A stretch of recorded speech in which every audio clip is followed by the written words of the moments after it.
gandeng atuh sia teh.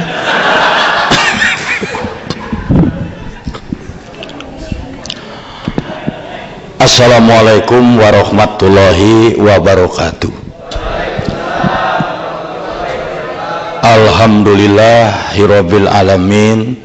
Wassalatu wassalamu ala rasulina Muhammadin wa ala alihi wa sahbihi ajmain.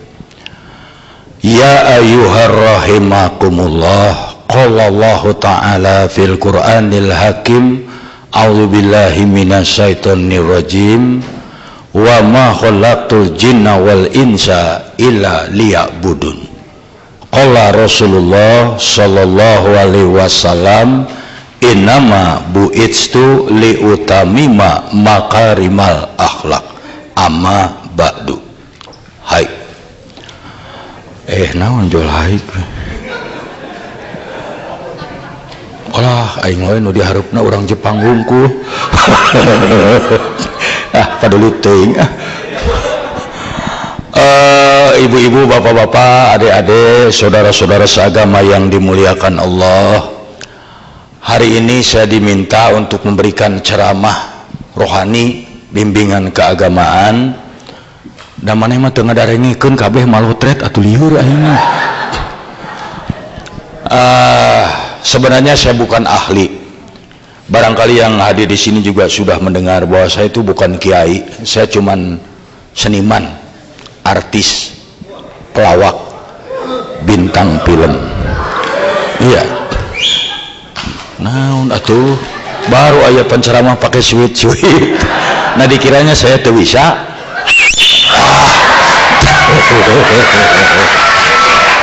Nah, baiklah. Di dalam kesempatan kali ini saya ingin membawa kepada yang hadir sebuah kisah yang pernah terjadi di masa pemerintahan Khalifah Sayyidina Umar bin Khattab, yaitu kisah seorang panglima Islam, Jenderal Khalid bin Walid.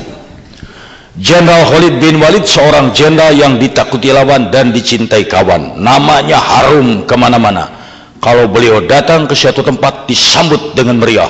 Hidup Khalid bin Walid, hidup Khalid, kira-kira begitu.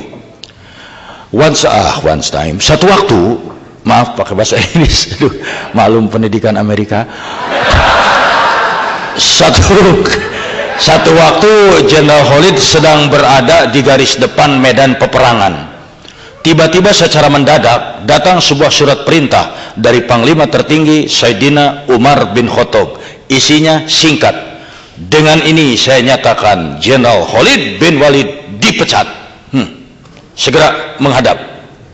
Menerima surat pemecatan itu Jenderal Khalid sampai tidak bisa tidur. Masalahnya bukan apa-apa, karena merasa tidak bersalah. Nah, adik-adik yang kerja di sini juga dipecat tidak pugu-pugu, yakin tidak bisa tidur. Nah, tapi karena beliau mah prajurit yang baik, taat pada atasan, turut perintah, serahkan jabatan sama pengganti, langsung menghadap Umar bin Khattab.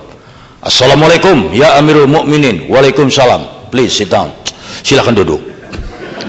Langsung saja to the point. Saya menerima surat pemecatan. Apa benar saya dipecat?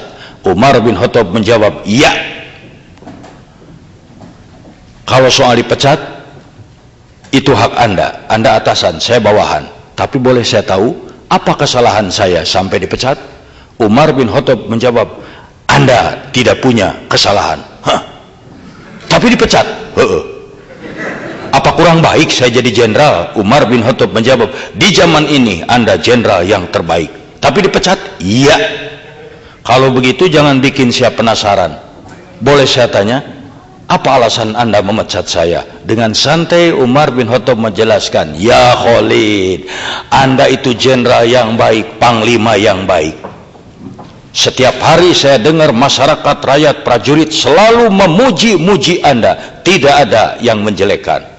Catat Khalid, Anda manusia biasa. Terlalu banyak orang yang memuji, bukan mustahil dalam hatimu akan timbul rasa sombong. Sedangkan dalam ajaran Islam, innahu la yuhibbul mustakbirin, Allah tidak menyukai orang yang sombong. Seberat debu rasa sombong dalam hati, neraka jahanam yang menunggu. Karena itu maafkan aku, wahai saudaraku, untuk menjaga agar kau jangan terjerumus ke neraka jahanam. Apa boleh buat, saya pecat Anda. Supaya Anda tahu, jangankan di hadapan Allah, baru di depan Umar masih belum bisa apa-apa. Mendengar jawaban yang demikian, Jenderal Khalid berdiri memeluk Umar bin Khattab sambil menangis dan berkata, terima kasih ya Umar, engkau saudaraku. Allahu Akbar. Itu jiwa Islam. Di zaman sekarang belum tentu ada 1 dari 1000 jenderal yang begitu. Sekarang mau disuruh berhenti, Dan yang paling hebat, setelah dipecat, apa beliau punung? Itu punung bahasa Indonesia naonnya. Apa beliau memunung? Tidak. Beliau balik lagi ke medan perang, bertempur lagi, dengan catatan perangnya bukan sebagai jenderal, bukan sebagai panglima, tapi sebagai prajurit biasa. Bayangkan bekas jenderal perang di bawah komando sersan. Tapi waktu ada yang bertanya, ya Khalid, apa-apaan? Anda sudah dipecat, masih mau perang sebagai prajurit lagi? Apa jawabannya? Saya perang bukan karena pangkat, jabatan, saya perang bukan karena khalifah, saya perang semata-mata karena Allah, mencari keridhaan Allah. Indah ini kisah.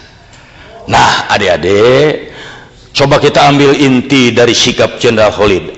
Anda bekerja di Jepang sebagai ini, sebagai itu, bersekolah di Jepang, menuntut ilmu di sini, segala, hanya satu, mencari keridhaan Allah. Wa ma khalaqtu jinna wal insa illa liya'budun. Mencari keridhaan Allah hanya satu, laksanakan perintah Allah, jauhi yang dilarangnya. Ya. Banyak zaman sekarang orang yang kecewa karena tujuannya bukan karena Allah, tapi karena sesuatu. Anda pergi ke Jepang dengan satu itikat, saya cari Jepang, cari duit, pulang dari sana ke Indonesia, punya rumah, punya mobil. Belum tentu.